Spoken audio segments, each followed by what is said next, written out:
Seorang perempuan Kristen mempunyai 2 ekor anak ayam. Anak ayam itu sering mencari makan di rumah tetangganya yang cepat naik darah.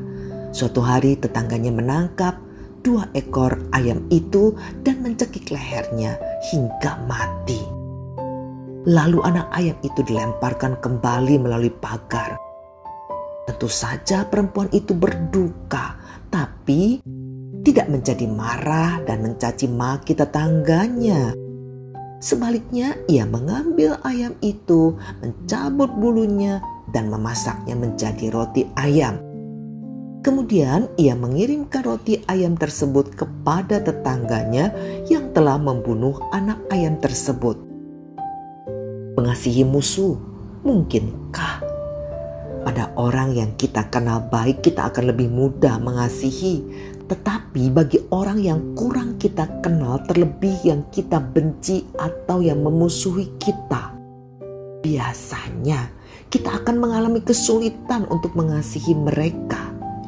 Peristiwa tetangga wanita yang melukai hati dan merugikannya seharusnya membuat marah dan membencinya. Secara alamiah kita akan acuh bahkan geram terhadap orang-orang seperti mereka. Namun apa ajaran Yesus terhadap orang yang kita benci atau membenci kita?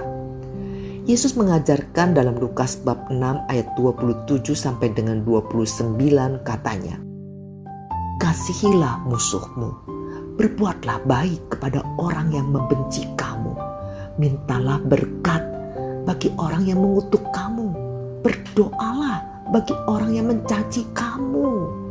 Barang siapa menampar pipimu yang satu, berikanlah juga kepadanya pipimu yang lain.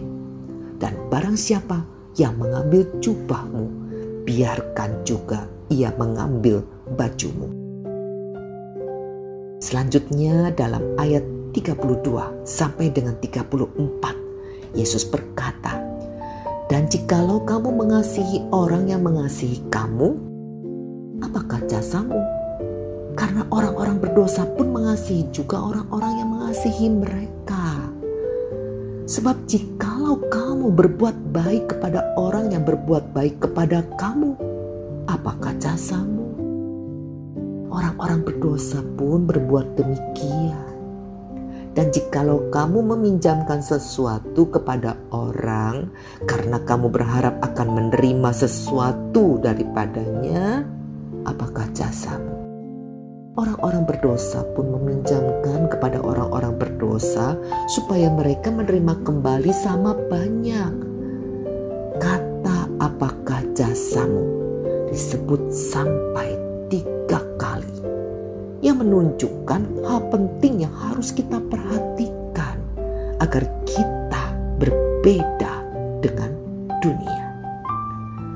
Kemudian dalam ayat 35 kembali Yesus berkata, "Tetapi kamu kasihilah musuhmu dan berbuatlah baik kepada mereka dan pinjamkan dengan tidak mengharapkan balasan. Maka upahmu akan besar dan kamu akan menjadi anak-anak Allah yang Maha Tinggi. Sebab Ia baik terhadap orang-orang yang tidak tahu berterima kasih dan terhadap orang-orang jahat." Seperti Allah baik terhadap orang baik ataupun orang jahat, menerbitkan matahari bagi orang jahat dan orang baik, menurunkan hujan bagi orang benar dan tidak benar, kita pun demikian. Kita dipanggil untuk terus berbuat baik tanpa pilih kasih, baik kepada orang baik ataupun orang jahat. Karena yang kita benci adalah perbuatannya, tetapi setiap pribadinya harus selalu kita kasihi dan kita doakan. Saudara, apakah hati kita masih terbeban karena luka dan permusuhan?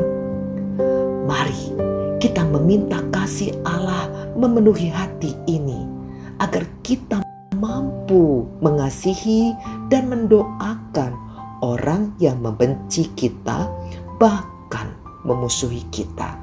Karena hanya dengan demikian kita disebut anak-anak Allah. Amin.